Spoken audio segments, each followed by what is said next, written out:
Hello guys, welcome to the YouTube channel Sai edu pharma. आज हम बात करेंगे minimum qualifications necessary for the teachers in pharmacy education. मतलब कि अगर आप फार्मेसी में लेक्चरर हैं, असिस्टेंट प्रोफेसर हैं, एसोसिएट प्रोफेसर हैं, प्रिंसिपल हैं, तो उनके लिए आपको मिनिमम क्वालिफिकेशन क्या होनी चाहिए। तो उसके लिए हम सबसे पहले हमारी पीसीआई की वेबसाइट पे जाते हैं www.pci.nic.in में ओपन करेंगे हम। आप इस तरीके से दिखिए, जब आप ओपन करेंगे तो इस तरीके से यहाँ पर आपको वेबसाइट दिखेगी। अब इसमें आपको क्या करना है, ये देखिए यहाँ पर आता है एक जनरल इंफॉर्मेशन होता है, फिर यहाँ पर एक आता है rules and regulations and syllabus. इसको आप देखिए, इसमें यहाँ पर एक है minimum qualification for teachers in pharmacy institutions regulations 2014। तो ये इस तरीके से आपको गैजेट दिख जाएगा। तो इसमें शुरू में हिंदी में दिया होता है, फिर आगे इंग्लिश में है। तो ये कब इम्प्लीमेंट हुआ? 11 नवंबर 2014 को फार्मेसी काउंसिल ऑफ इंडिया ने नोटिफिकेशन दिया था, और उसके हिसाब से ही हम आगे देखते हैं। तो ये क्या है? It is minimum qualification for teachers in pharmacy institutions regulations 2014, क्योंकि 2014 में आया इसलिए इसको रेगुलेशंस 2014 बोला गया। और ये आप देख रहे हैं, ये एक ऑफिशियल गैजेट है जिसमें ये पब्लिश होता है। अब इसमें क्या है, तो हम इसमें बेसिकली देखते हैं यहाँ से। तो जैसे आपको पता है कि डिप्लोमा कोर्स होता है, डिग्री कोर्स होता है। तो ये फर्स्ट हम देखेंगे minimum requirements of academic qualifications, teaching, research and industry experience for teaching post in pharmacy college या इंस्टीट्यूशंस। तो डिप्लोमा कॉलेज है तो वहाँ के प्रिंसिपल, डायरेक्टर या हेड ऑफ द इंस्टीट्यूट या हेड ऑफ द डिपार्टमेंट अगर हैं तो उनकी एकेडमिक क्वालिफिकेशन क्या चाहिए? तो PCI recognised post graduate qualification in any discipline of pharmaceutical sciences. Post graduate मतलब एम फार्म होना चाहिए किसी भी डिसिप्लिन में, या फिर लिखा है और पीसीआई रिकॉग्नाइज्ड फार्म डी। अगर फार्म डी भी किया हुआ है तो भी वो एलिजिबल होंगे। बट इसके साथ और क्या चीज चाहिए? एसेंशियल वो होता है जो बिल्कुल जरूरी है, मतलब वो होना ही चाहिए।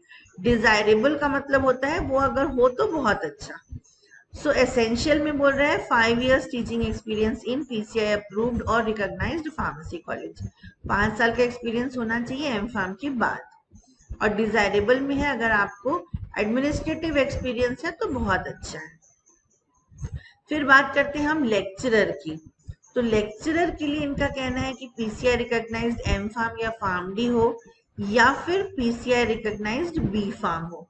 और अगर बी फार्म है तो उनको 3 years का प्रोफेशनल एक्सपीरियंस होना जरूरी है।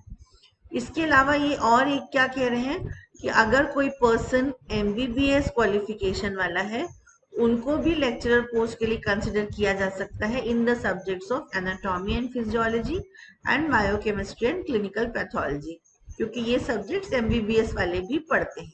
इसके बाद आता है कि जो अगर किसी पर्सन के पास एमएससी मैथ्स डिग्री है तो वो लेक्चरर मैथमेटिक्स में हो सकता है पार्ट टाइम बेसिस पे। सिमिलरली हमको पता है कि हमारा रेमेडियल बायोलॉजी भी होता है, मैथमेटिक्स है जैसे कि। तो जो एमएससी जूलॉजी या बॉटनी वाले हैं तो वो जो बायो का सब्जेक्ट है उसमें लेक्चरर बन सकते हैं पार्ट टाइम बेसिस पे। और जो बी वाले हैं कंप्यूटर साइंस वाले या एमसीए डिग्री वाले लेक्चरर हो सकते हैं, जो कंप्यूटर साइंसेज या कंप्यूटर एप्लीकेशन है उसमें लेक्चरर हो सकते हैं पार्ट टाइम बेसिस पे। तो ये हुआ हमारा डिप्लोमा कॉलेजेस के लिए। अब बात करते हैं बी फार्म, फार्म डी या पोस्ट ग्रेजुएट कोर्स है। पोस्ट ग्रेजुएट मतलब जहाँ एम फार्म कोर्स है, तो उनकी डायरेक्टर, प्रिंसिपल या एचओडी। जनरली एचओडी जो है वो यूनिवर्सिटी के लिए होता है, क्योंकि यूनिवर्सिटी में डिफरेंट डिपार्टमेंट्स होते हैं तो वहाँ हेड ऑफ द डिपार्टमेंट बोला जाता है। इंडिविजुअल इंस्टीट्यूट्स में डायरेक्टर, प्रिंसिपल होते हैं। तो इसमें क्या बोल रहा है? First class B pharm with masters degree in pharmacy, M pharm in appropriate branch of specialisation in pharmacy और फार्म डी। अब इसमें क्या चीज है कि मास्टर्स तो होना ही चाहिए, लेकिन साथ में ये कह रहे हैं कि बी फार्म में भी फर्स्ट क्लास होना जरूरी है। और विथ मतलब इसके साथ और क्या चाहिए, पीएचडी डिग्री होनी चाहिए फार्मेसी सब्जेक्ट में, और पीएचडी क्वालिफिकेशन या जो भी क्वालिफिकेशंस की हम बात कर रहे हैं सब पीसीआई में रिकॉग्नाइज्ड होना चाहिए। इसके अलावा एसेंशियल में और क्या है, 15 years experience in teaching or research, out of which 5 years must be as professor or HOD in a PCI approved or recognized pharmacy college। मतलब टोटल 15 साल का एक्सपीरियंस होना चाहिए एम फार्म के बाद, जिसमें से 5 साल कम से कम एज अ प्रोफेसर या एचओडी होना चाहिए, तब वो प्रिंसिपल या डायरेक्टर के लिए एलिजिबल होंगे। और डिजायरेबल में सेम वही है, एडमिनिस्ट्रेटिव एक्सपीरियंस होगा तो बहुत अच्छी बात है। अब आते हैं हम प्रोफेसर के लिए। अगर आपको प्रोफेसर बनना है तो यहाँ पर भी वही है, फर्स्ट क्लास होना चाहिए बी फार्म में। फिर आपका जो एम फार्म है वो होना चाहिए किसी भी ब्रांच में फार्मेसी की, आप फार्म डी है तो भी हो सकता है। साथ में पीएचडी डिग्री होना बहुत जरूरी है फार्मेसी के किसी भी सब्जेक्ट में। और इसके अलावा एसेंशियल में क्या लिखा है, 10 years experience in teaching in PCI approved recognized pharmacy college। और इस 10 ईयर में से 5 years होना चाहिए as associate professor in PCI approved और recognized college। ओके, प्रिंसिपल के लिए 15 years था, इसमें 10 years है। एसोसिएट प्रोफेसर के लिए क्या बोल रहा है, फर्स्ट क्लास बी फार्म तो है ही, मास्टर्स डिग्री होना चाहिए, और साथ में 3 years एज असिस्टेंट प्रोफेसर होना चाहिए।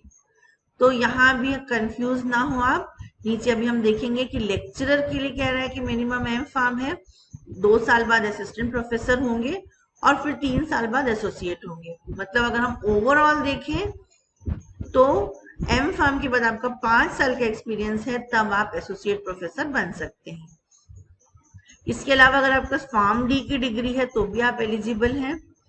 और एसोसिएट प्रोफेसर का एक चीज और इम्पोर्टेंट है यहाँ पर कि अगर उनको प्रोफेसर में प्रमोट होना है तो उसके लिए विद इन 7 years इनको पीएचडी करना जरूरी है। ये लाइन बहुत इंपॉर्टेंट है, associate professor shall acquire PCI recognised PhD in any of pharmacy subjects within 7 years to become eligible for the post of professor. बिना उसके आप प्रोफेसर नहीं बन पाएंगे।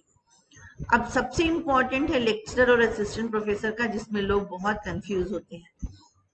इसमें भी आपको फर्स्ट क्लास बी फार्म में चाहिए, मास्टर्स डिग्री यानी एम फार्म होनी चाहिए, किसी भी फार्मेसी के सब्जेक्ट में हो सकता है ये, और क्वालिफिकेशन जो है it must be PCI recognised.